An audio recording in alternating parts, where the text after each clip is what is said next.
Hola a todos, bienvenidos a este podcast de economía de la UTE con invitados de lujo. Quiero empezar con todos ustedes directo al grano para que la gente sepa qué es el tema de economía, qué cruzaba por sus cabezas cuando estaban en sexto curso y dijeron voy a estudiar economía. Bueno, yo tengo una historia divertida porque una profesora me mandó a hacer como un ensayo sobre la película del Gladiador. Y era como justo para identificar los sistemas productivos y yo me fasciné por el tema y dije, esto es lo que quiero hacer el resto de mi vida. Yo también era apasionada de la física y digo, ¿cómo puedo juntar esta preocupación que yo tengo por la pobreza, por los problemas sociales, pero al mismo punto todos estos temas de matemáticas y física que me apasiona? Y la respuesta fue la economía, porque la economía al final es esa ciencia que te permite juntar, yo le veo como el límite entre las ciencias sociales y las ciencias exactas. Entonces, sí, a ustedes, por ejemplo, les encanta la matemática, la física, pero también están preocupados por problemas sociales, pues la respuesta es la economía, porque con la economía pueden hacer todo eso y más. Perdóname, Carla, voy a jugar a abogado del diablo aquí, pero no sé si cuando estamos en el colegio, la física y todo el tema de matemáticas a unos les asusta, a otros no. Y eso realmente te puede llegar a motivar para estudiar economía, Carlos. Yo tenía la visión de economista de un señor que se levantaba a leer el boletín del Banco Central o te hablaba del PIB o del crecimiento económico, pero al contrario de Carla, lo que me motivó a mí fue la crisis bancaria del 99, porque yo no entendía qué pasaba.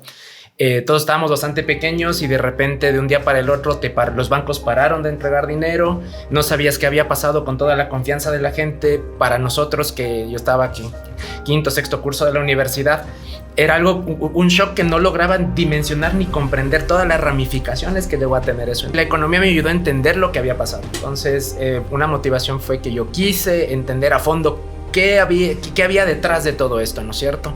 No solo eran dos decisiones que habían pasado 15 días antes por parte de una junta de señores que se reunieron a hablar sobre bancos, sino que ya habían cosas de fondo donde la economía tenía una explicación potente de las decisiones que habían ido afectando el sistema, ¿no es cierto? Y como tú mencionas, eso al final tiene un impacto sobre la pobreza, sobre la división familiar, etc. Entonces, eso fue una motivación grande, que yo rompí ese paradigma de ese señor que solo te hablaba del PIB y decidí estudiar economía ya hace algún tiempo. Y llegar ahora con un lenguaje mucho más directo a los chicos, en los que en realidad no se sientan de que van a estudiar una carrera que no saben si después van a conseguir trabajo o no, sino más bien entender la importancia de estudiar economía hoy en día con nuevos retos quizás muy diferentes 20 años atrás. Siempre tuve problemas con las jerarquías.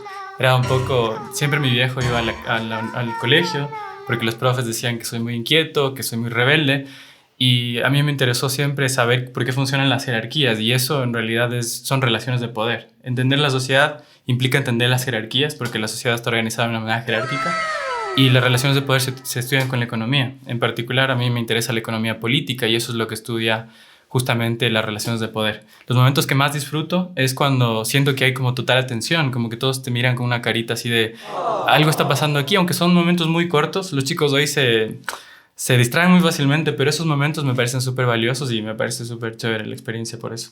Y, por ejemplo, tú dices, y yo siento que quizás tuviste una conducta más en el colegio como irreverente. Claro. Entonces, luego de tratar de encajar en un tema más ya en un estudio formal en la universidad de economía, y cuando estuviste estudiando economía dijiste, yo pensé que esto no me iban a dar, esto sí me dieron, o sea, ¿llenó tus expectativas o no? ¿Y cómo ahora están replanteando toda la malla en la UTE para que de verdad sea algo que les guste a los chicos y sí, que sea práctico, ¿no? Claro, bueno, aquí en Ecuador la formación de economía en general no tiene tanta matemática. Hay, salvo muy pocas excepciones, yo justamente estudié en la carrera que introdujo un fuerte componente matemático y es un referente por eso.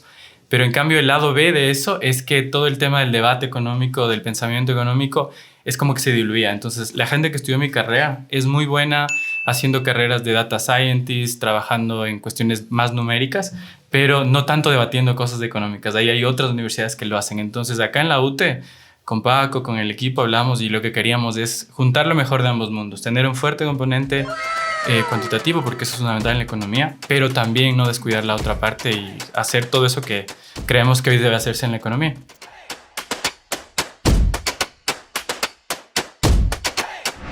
Universidad.